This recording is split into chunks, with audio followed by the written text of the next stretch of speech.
It is Jo from Minerva, and today I'm here to do a masterclass all about a different type of fabric, and today we're going to take a look at Broderie Anglaise and how you sew it. The masterclass fabric series runs alongside the Minerva fabric guide. It's a comprehensive guide to different types of base cloth, so it's a knowledge book with lots of information in. Today we're taking a look at Broderie Anglaise. It's got a difficulty rating of 2, and that's simply because it's got those different textures in it, which sometimes creates thicker and thinner areas for sewing and of course cutting. It's normally 100% cotton. It tells you some characteristics, some details about the fabric, what you can make with it, sewing tips and your sewing machine needle, and that's what we're going to look at today. We'll take a further look at the book later on in the video. You can say Broderie Anglaise, embroidery Anglaise, Broderie Anglaise. You can say it however you like. I'll probably vary throughout the video, but at least you'll know what I'm talking about. It's a poly cotton fabric with these little embroidered motifs on. The fibre content can vary, so sometimes we have poly cotton. We definitely have that in our core range, and sometimes we might have a cotton that is 100%, or we can also get sometimes, but not always, different colours of polycotton Broderie Anglaise, but sometimes you will find that it's only in stock for a little while because it's not something we can get all the time. But if you use the hashtag Broderie Anglaise, or you search for that in the drop down fabric type list, this is what you'll find.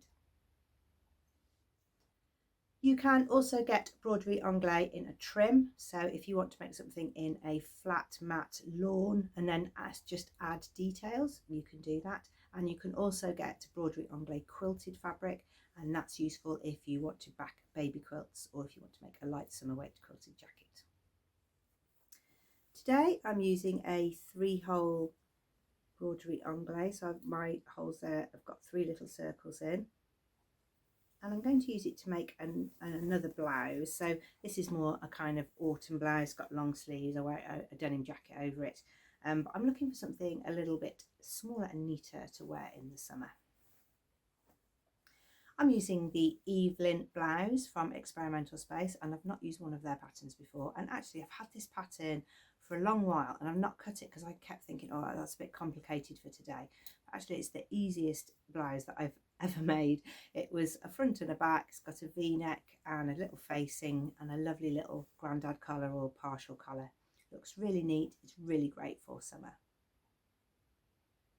Let's see how I made it. You'll see bits of that make popping up in the video today.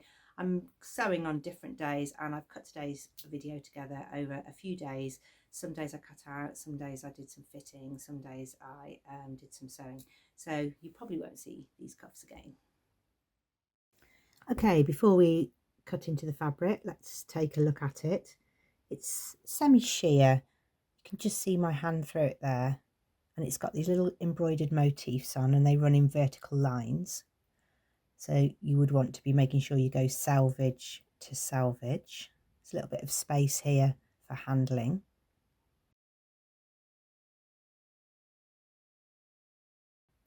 And it's been pre-washed. So there's a little bit of fraying on the edge there, not much.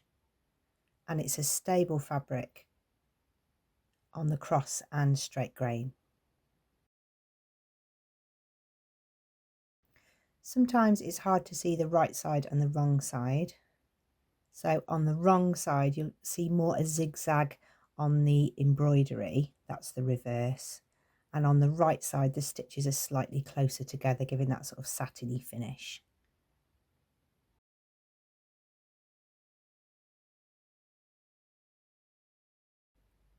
The fabric's got structure, it stays in its position. It's fine, but you can see when it's gathered, that's when it starts to really create volume and shapes.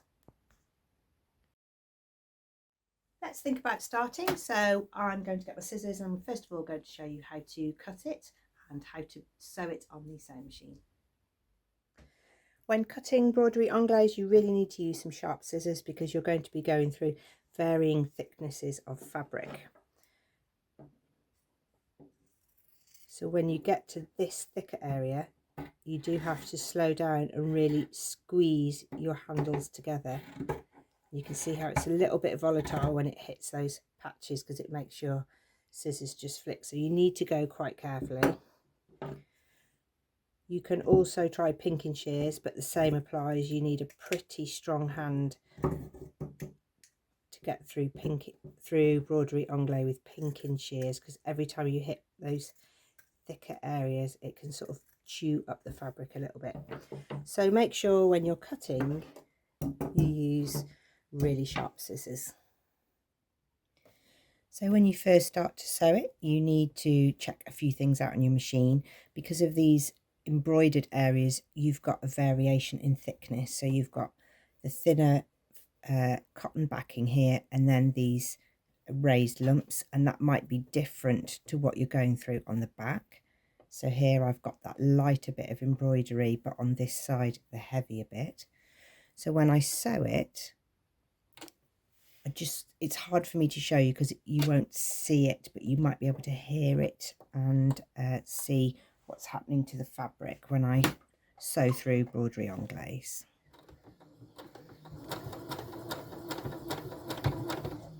It just happened then. You get where the needle goes through that thick bit and it sort of skips it and jumps it. It's making the fabric go like that.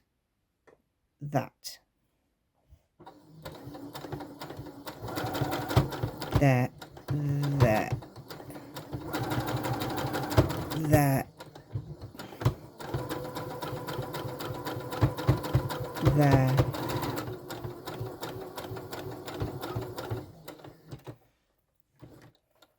And what it does is it sort of wrinkles up the fabric, and you can completely avoid that if you start any project for Broderie Anglaise and you put a new needle in. So this needle must be slightly blunt. It's not sharp enough to go through these thicker areas of fabric. So I'm going to take this needle out and get rid of it, and I'm going to start this project with a brand new 8012 needle, a universal needle, so that I've really got a sharp point for puncturing through these thicker areas. It would only be a fair comparison if I go back through these little motifs here. So I'm not putting my seam right on this edge. I want to repeat this line of stitching in a comparative place.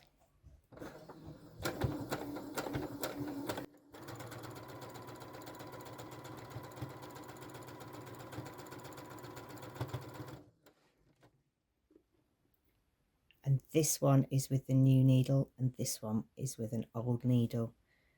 A little puncture just there at the beginning where it's sort of just caught out the difference in thickness, but once you got going then it went through those different and varying layers really well.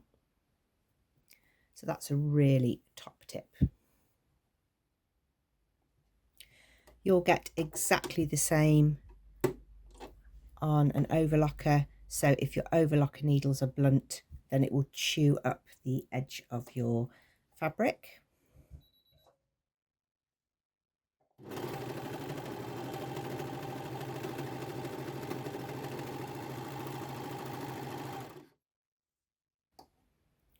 That's okay, it's not too bad. I could feel it under my hand, just sort of pulling the fabric a little bit on those thicker areas. Another thing you can do, which I wouldn't normally recommend when you're using your sewing machine, is to use both of your hands. So to normally I keep both hands at the front of the work, but I would also be just not pulling this through but guiding it through so that it can keep its speed over these embroidered areas.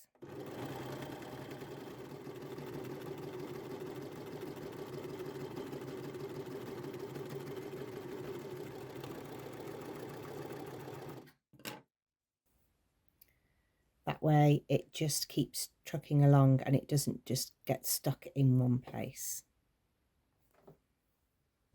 Let's think about how we treat our fabric, so how we press and iron it and how we finish the raw edges. The seams sit really nicely when they're pressed, so that's pressed open from the right side and the wrong side. You might need to take your iron just down from pure cotton, because these embroidery parts might not be made of cotton as well, so they have a polyester content sometimes, so if they get too hot they sort of crinkle back up and pull the fabric in.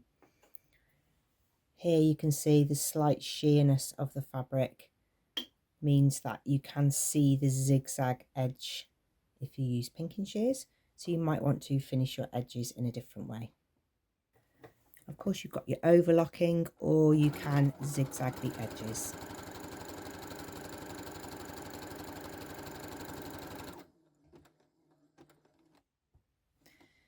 The zigzag will stop the fraying going back to the seam line. If you don't have a great zigzag stitch on your machine, or you use a vintage sewing machine, then you can fold back the seam allowance and sew a straight line. That makes a really clean finish, especially on a sheer fabric, because what you see through the fabric is a really neat, clear, straight, opaque line, whereas the other side you can see the pinking sheared edge, and when you press it sometimes you can see the zigzag stitch coming through to the right side. If you've got a really light broderie anglaise, then you might choose to French seam the edges, and that makes a really neat finish, and it means that on the inside all the raw edges are enclosed. If you've not done that before, if you go to our YouTube channel and you put French seams on the search, then you'll see all of our French seaming videos. There's lots there, all different garment parts, and you can find out how to French seam. If you're struggling to see the right side and the wrong side of the fabric, then you can have a look at the selvage. This is where the fabric is attached to the loom, so quite often you get a space here that's unembroidered. You can utilise it, you can use it as part of a hem. But if you look at the holes in the selvage, you'll see where the holes are protruding and you can feel them. That's the right side of the fabric. And on the wrong side of the fabric, this is where the attachments have been punched through, so that side is smooth. So that is the wrong side, and the protruding holes that you can feel are on the right side. Because my blouse has a collar on it, we can take a look at how you use interfacing with Broderie Anglaise. On this blouse I've got a collar, so I need to interface my collar pieces. And on Broderie Anglaise, this will make your fabric more opaque. So when I put my hand behind here, I can't see the colour of my skin, but on the fabric on its own, I can. So you'll get different saturations of white throughout your garment. So if you've used just a single layer on your blouse or dress, wherever you interface it, you'll get a more opaque white finish. It does actually make a garment look really nice where there's different levels of the whiteness. Obviously, an interfacing will fill up those holes, and you need to press that on with a steam cloth. You might need to put a cloth over the top, because you don't want to melt the threads that have been used to make the design. As with all interfacing, make sure you're choosing an interfacing that matches the weight of your fabric. Don't over stiffen it, especially for collars. It's really uncomfortable to wear. So this fabric is very light, so I've used a light interfacing for my collar pieces. Depending on what you're making, then you might be utilising the effect of a double layering of the fabric. So in the top I'm making here, the evening top, then in this centre piece I've got a facing that creates this nice V shape at the top. But when I wear the top, I will definitely be having a sort of more thick saturation of white there on the centre. That does mean I really need to take care when I'm top stitching this facing down, because it will become a feature of the front.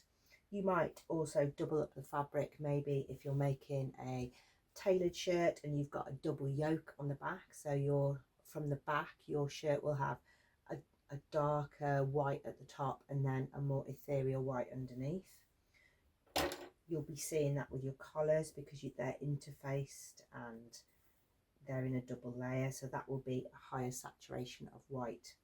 So you might play around with that. You might want to double up the fabric maybe on a bodice and then have a peplum at the bottom, a gathered peplum that's much lighter. You could use it on a dress, or you could use a double piece of fabric on the front of your front bodice, and then your skirt could be full and just a single layer, and you could wear a petticoat under it. So really think about the effect of doubling up the fabric and how that makes more opaque and translucent areas. For this reason, making trousers like summer weight trousers or elasticated trousers is difficult in this, because you won't get the modesty around the body area. You would need to line trousers if you were making them in this, and then maybe that's not the best choice for trousers. For pyjama trousers, absolutely perfect. Next up, we're going to take a look at gathering this fabric, and obviously the blouse that I'm wearing really shows that feature off well. So it makes a voluminous sleeve. So I've got elasticated cuffs here, and I've also got a neater gathered detail here on the neckline. It's a little frill collar. That's double the fabric and it stands up really nicely, but it's actually really smooth and comfortable to wear. I'm not using any gathering features today on the garment that I'm making. Obviously on the one that I wore in the introduction, there's lots of gathers to see, so you can see the effect of gathering with this fabric. It creates quite a volume, but not a weighty volume because the fabric is so light. You get that volume from the structure of the cotton fabric. You'll be gathering the same as you normally do. You'll be putting your stitch length really long.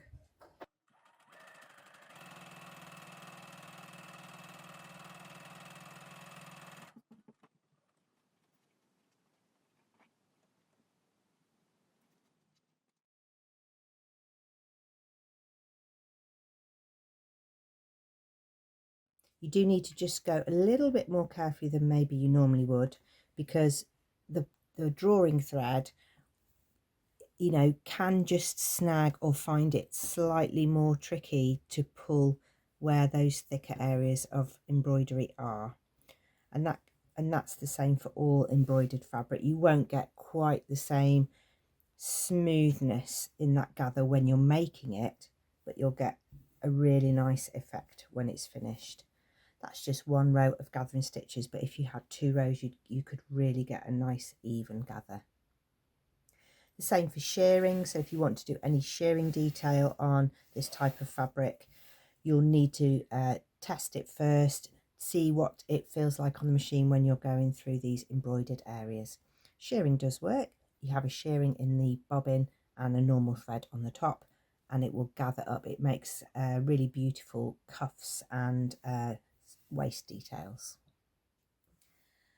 The next section is some of the sort of concerns or issues that you might get with this fabric depending on what pattern you've chosen. So if you've got a particular feature, you might need a bit of a workaround to make sure that you get the best finish that you can with your Broderie Anglaise on your garment.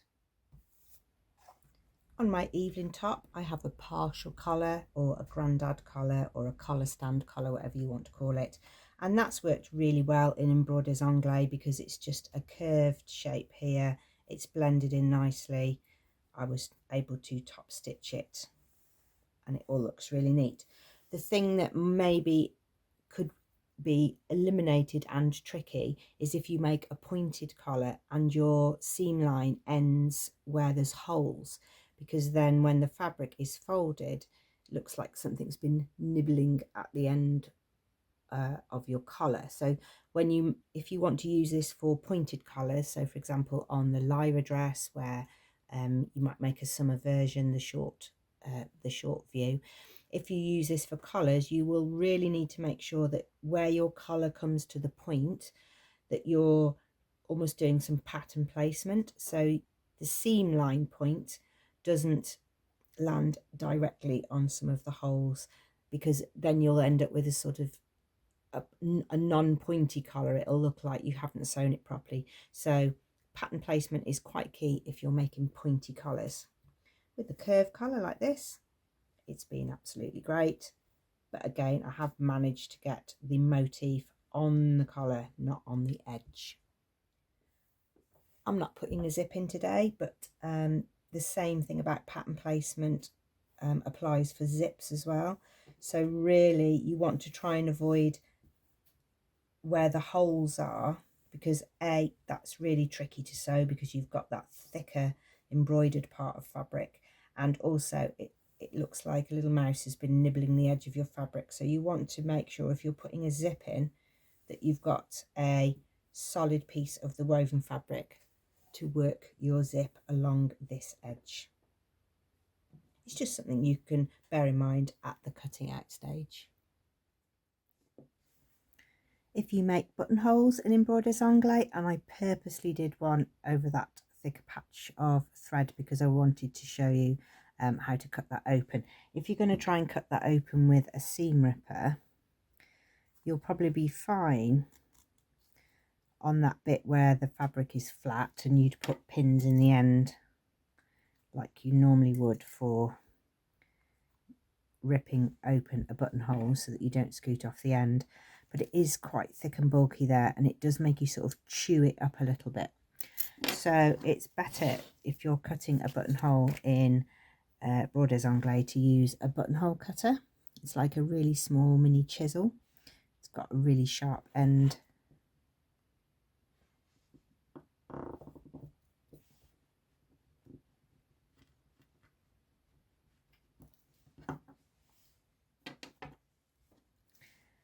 And rather than ripping it and tugging at it, you can make a clean cut with it, and it'll cut through those thicker areas.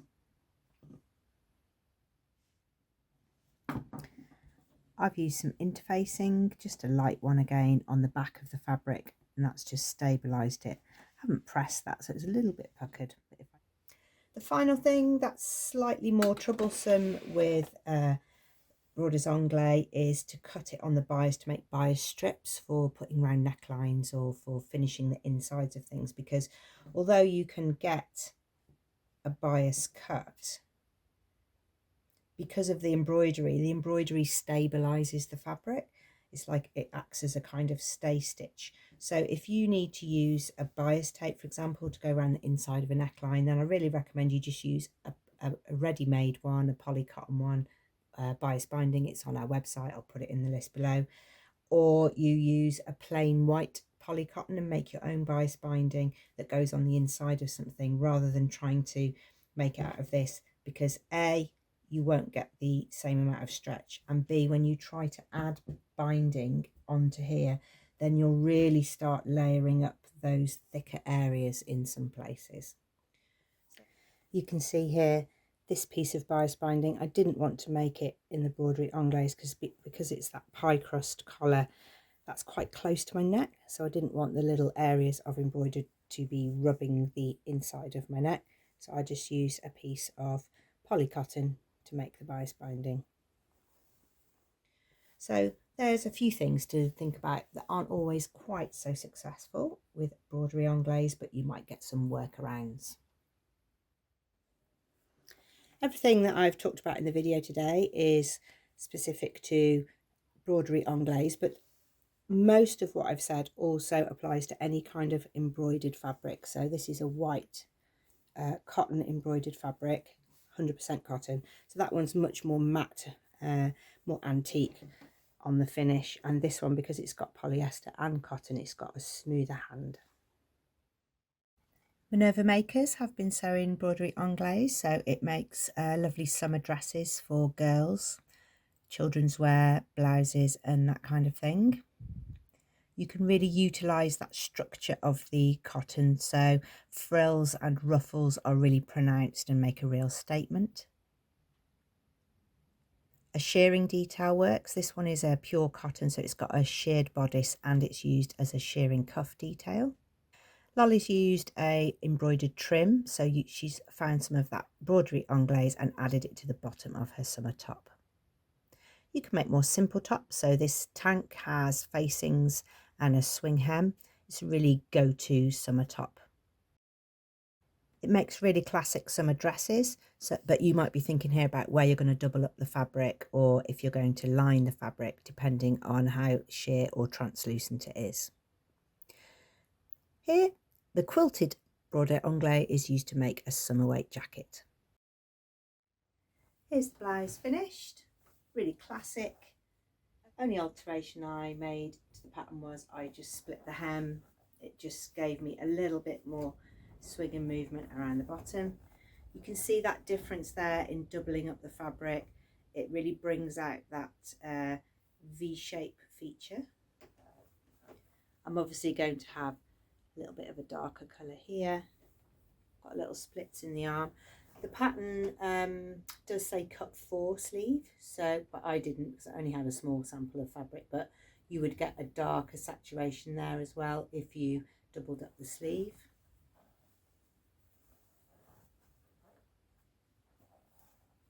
The pattern is quite long. I have shortened it a little bit because I'm short in the body, and when I sit down, the splits mean I've got a little bit more movement.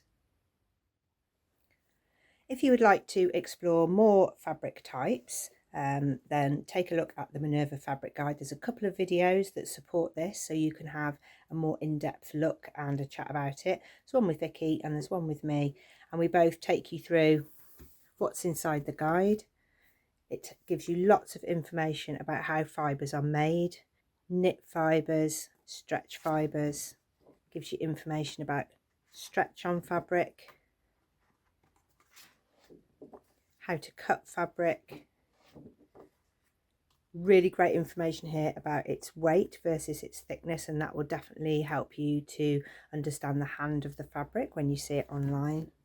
How to wash fabric, and some considerations for if you're buying fabric online. The next section of the book is an index of all different fibre types. So if you understand what fibre your fabric is made out of, then you'll understand more about the characteristics of it and whether it will suit a particular project or not.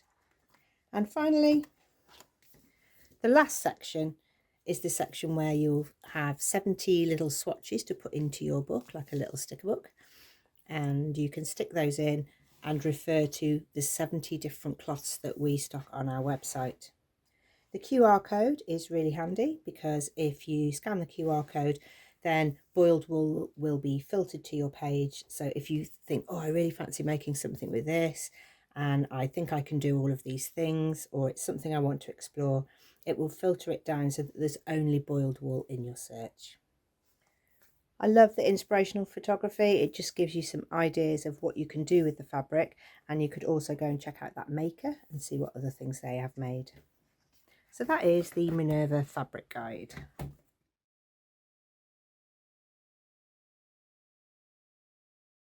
If you have any questions, you can leave those in the comments section below. If you've made something in Broderie Anglaise and you really enjoyed it, then do let us know. If you hit a few snags, we'd also like to know, so you can leave those in the comments below. Or you can show us the garment that you've made by making a free account over at Minerva. Share your makes there, inspire the Minerva maker community. You can give a little bit of information on your project and a photograph of your final garment. Do come back here for more of our sewing masterclass fabric series. So we'll be going through 70 base cloths from the fabric guide and hopefully giving you some inspiration and a little bit of a nudge to explore different fabric types. Thank you very much for watching. May your bobbins always be full, and we'll see you next time.